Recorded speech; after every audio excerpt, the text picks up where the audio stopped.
Isu kenaikan BBM subsidi akhir-akhir ini membuat antrian kendaraan yang akan mengisi BBM di sejumlah SPBU di Kabupaten Oku makin panjang. Pemkab Oku sendiri mengambil sejumlah tindakan agar antrian kendaraan ini tidak semakin parah.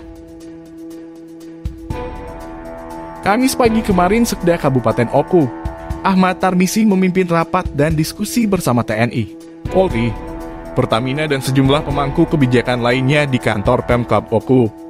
Dalam rapat tersebut kemudian diputuskan jika Pemkab Oku akan segera membentuk tim Satgas Gabungan.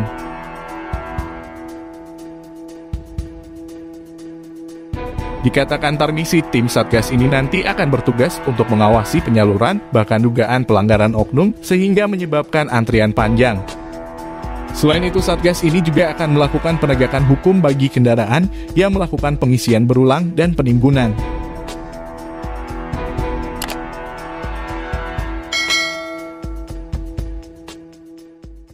Jadi setelah kita rapatkan, kita ambil kesimpulan, kita bentuk tim Satgas untuk menertibkan di pom bensin yang ada di Ogan Komering Ulu ini, sehingga terjadi antrian. Ya. Kalau terjadi antrian panjang seperti ini akan mengganggu lalu lintas, mengganggu ketertiban masyarakat, kemudian kita semua merasa terganggu dalam hal berlalu lintas. Itu yang pertama. Kemudian kita juga mengambil langkah konkret, mengusulkan kepada pusat untuk menambah kuota dengan saran-saran yang diberikan oleh pihak Depo Pertamina yang ada di Kabupaten Ogan Komering Ulu. Satgas ini mereka akan memperhatikan semaksimal mungkin yang antri itu jangan sampai terjadi berulang, yang ngecor, yang lansir katanya tadi, sehingga semuanya diperuntukkan bagi masyarakat yang betul-betul membutuhkan.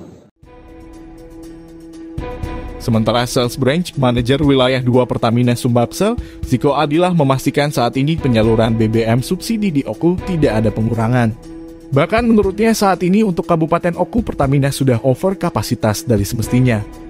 Menurut Ziko, terjadi over di antara 18 hingga 26% dari kuota semestinya yang disalurkan Pertamina ke 9 SPBU yang ada di Oku. Baik, di Kabupaten Oku ini kan untuk penyaluran BBM subsidi dalam hal ini produknya Pertalite dan Biosolar ya. Untuk Pertalite sendiri itu penyaluran sampai dengan bulan Juli yang sudah diverifikasi itu sudah over sebesar 26% ya. Artinya kita sudah melebihi kuota harian, bulanan dan tahunnya itu sebesar itu. Rata-rata memang kuota hariannya sebenarnya di Oku ini hanya 72 KL atau 88 KL per SPBU per hari, sementara yang kita salurkan ada yang dapat 16 kan. Nah, seperti itu, karena kita melihat kebutuhan, jika itu kita strict terhadap kuota, kemungkinan gejolak di masyarakat akan lebih besar dari yang terjadi saat ini. Sehingga kami punya komitmen, ya kita salurkan pelan-pelan, tidak juga kita bisa melebihi atau apa istilahnya melebihi banyak-banyak dari kuota juga tidak bisa, karena kita punya aturan yang diatur oleh BPH Migas atau pemerintah pusat. Seperti itu. Sama sekali tidak ada pengurangan. Pertalite sudah over 26%, Biosolar sudah over 18% dari kuota yang ditetapkan. Justru kita malah menyalurkan melebihi itu. Cuma yang terjadi memang berapapun kita salurkan, semakin banyak antrian yang terjadi di SPBU ya saya tidak mengerti. Semoga ini bisa dibahas lebih tuntas, nanti ada tim Satgas yang telah dibentuk dari acara ini tadi. Dikatakan Ziko melalui diskusi tersebut pihaknya berharap tidak ada lagi antrian panjang di Kabupaten Oku. Pihaknya juga akan menindak SPBU dan operator jika kesalahan bersumber dari SPBU dan operator. Terkait permintaan penambahan kuota, pihaknya akan berkoordinasi dengan Pertamina Sumsel. Arison Harian Rakyat melaporkan.